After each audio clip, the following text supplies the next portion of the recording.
बिस्मिल्लाहिर्रहमानिर्रहीम अस्सलाम वालेकुम। मैं हाज़िर हूँ एक न्यू वीडियो में एक न्यू रेमेडी के साथ। आज की वीडियो में मैं बताऊंगा कि पकाने से कबल सब्ज़ी को उबालने के क्या फ़ायदे हैं और इनको किस कदर उबालना ठीक है।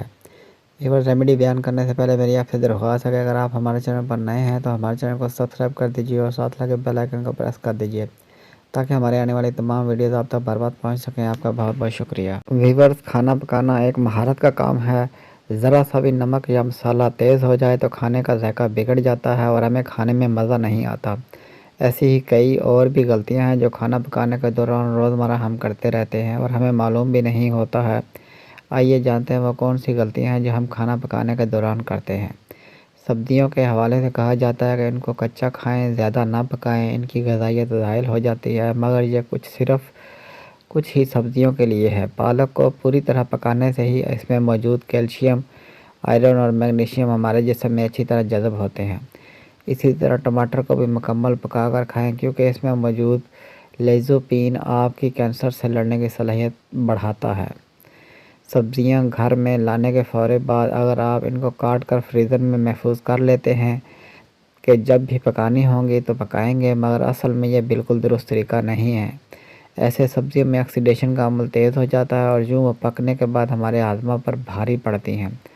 खानों को कम पकाना भी गलत है, इनको ज़्यादा पकाना भी मुनासिब नहीं, क्योंकि इससे खानों की ग़िज़ाइयत ख़त्म हो जाती है और ज़रूरी विटामिन और अज़ा ज़ाइल हो जाते हैं। उबालना।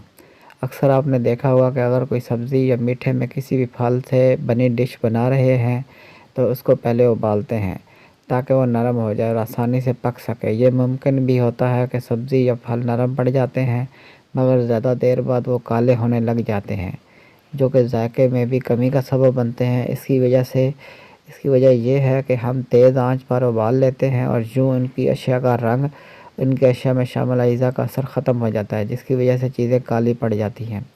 अगर आप उबालना चाहते हैं तो इसको 1 से 2 मिनट के लिए उबालें और फिर फ़ौरी ठंडे पानी में डालकर छोड़ दें ताकि खानों में इनका रंग ख़राब ना हो। इसी तरह खाना पकाने में जल्दबाजी करना खानों के ज़ायक़ों को ख़त्म कर देता है और आसानी के लिए अक्सर ख़वातीन तमाम सब्ज़ियों, गोश्त और दीगर अज़ा को एक साथ मिलाकर पका देती हैं, जो कि गलत है। आपको चाहिए कि मसाला अलग बनाएं और फिर इसमें दीगर अज़ा को डालकर बनाएं ताकि मसालों से भी फ़ायदा उठा सकें और दीगर अज़ा से भी।